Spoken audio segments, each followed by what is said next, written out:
Welcome to Geek Fandom Media. I'm your host, Chris, and you guys, we got some DCT we need to talk about in today's video. It's exciting stuff. We have some inside reports from Jeff Snyder about the Batman Part 2. James Gunn actually just now debunking that report from Jeff Snyder. Jeff Snyder versus James Gunn. This should be interesting. Dave Zaslav talked about the future of Superman, and he kind of leaked what James Gunn is currently working on for the future of the character, which is really interesting to me. Let's talk about that first, right? So it's been confirmed James Gunn is working on a Superman family type film for the potential sequel to Superman this year. A lot of fans are wondering, super family? How is it like you haven't introduced that many members of the super family other than, Kara, she appeared in the Superman film, and Supergirl Woman of Tomorrow releases next year.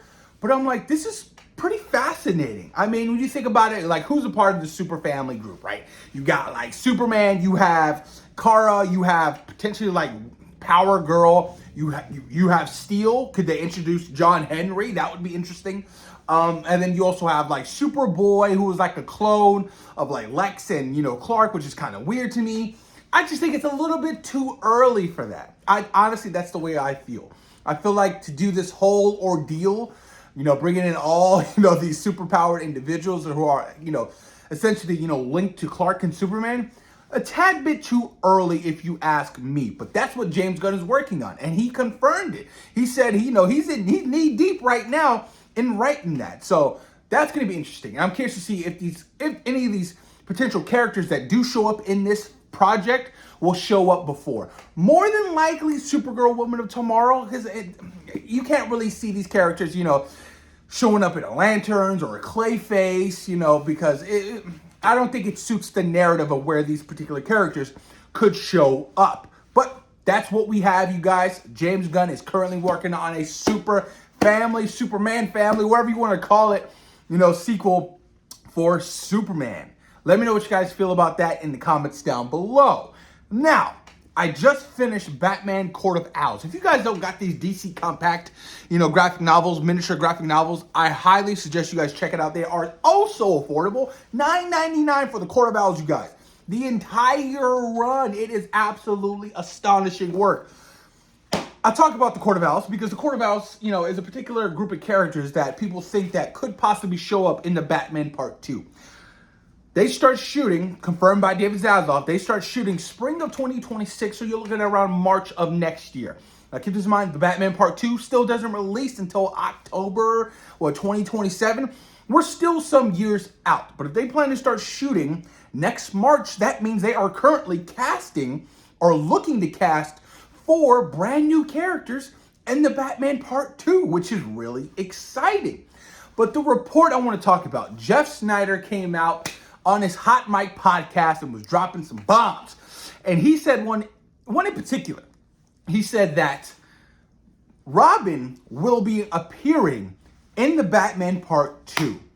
And it's going to feel very similar in tone and dark in grittiness. And he said that they're taking big swings for the Batman Part 2. I was like, big swings? Interesting. What are you entailing? Like, what does that mean? So James Gunn came out and kind of debunked that rumor that, Jeff Snyder put out. He was like, why do you guys keep listening to this? He was like, only 5 to 6 people have read the script. Nobody knows about the Batman Part 2.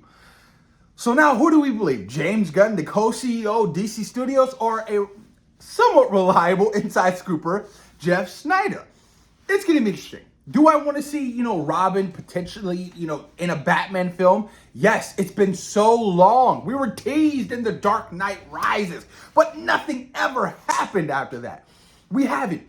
So it's been a while. What, Batman and Robin? We all know. Come on. Guilty pleasures of mine. Batman Forever is arguably top 3 best Batman film. I will die on that hill. But this is interesting.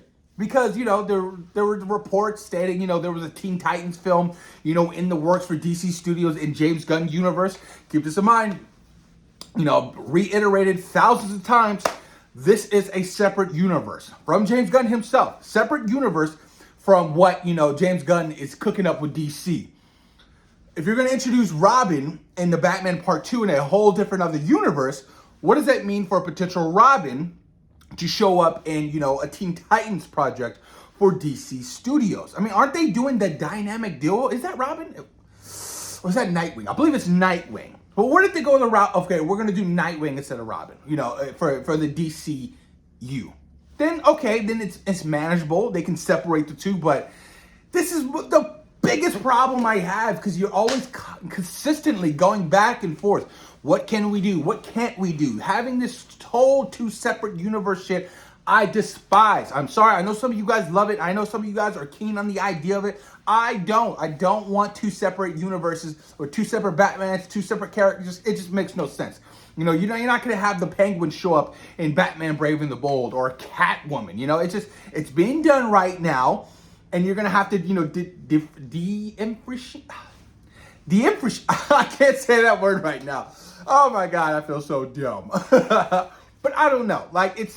You're going to have to do something drastically different from both of these universes, And to have a Robin potentially already in a Batman Part 2 is interesting. I'm curious to know if there's going to be a ginormous time jump in the Batman Part 2. Because he was only 2-3 years into being Batman, and you're already introducing Robin. Maybe someone who's a little bit more experienced, a little bit better, or a detective, but we'll see what happens with the time jump. Matt Reeves was cooking for years for the script, you guys. So I'm pretty sure it's going to be absolutely fantastic. On par with what we got from the first film, but even better. Because when you deliver sequels, they have to be so much better than the first film. Honestly, it's true. It has to be like The Dark Knight. Although, that's the general consensus for most people. I prefer Batman Begins over The Dark Knight. That's just fact. I love it. I love Batman Begins so much. So damn good. But I don't know. It's going to be interesting. I mean, I want to see Robin. And I want to see Robin and Batman.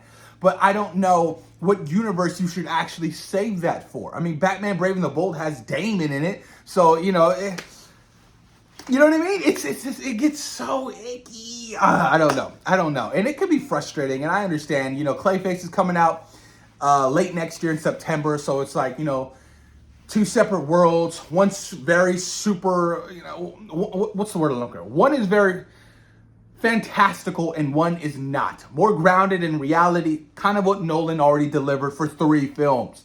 But we'll see what happens, you guys.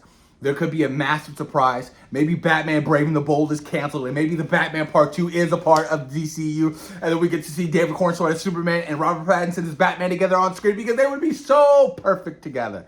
But let me know what you guys think in the comments down below about Jeff Snyder's report about Robin appearing in the Batman Part 2, and Matt Reeves taking some big old bold swings with this sequel to the Batman. And let me know, you guys, how you guys feel about, this potential sequel to Superman revolving around the whole super family. Crypto, Power Girl eventually, Steel, you name it. Kara, let me know how you guys feel about that. A little bit too early, a little bit too soon? Post it in the comments down below. And, of course, thank you guys for taking time into your day for watching Geek Fandom Media. Peace.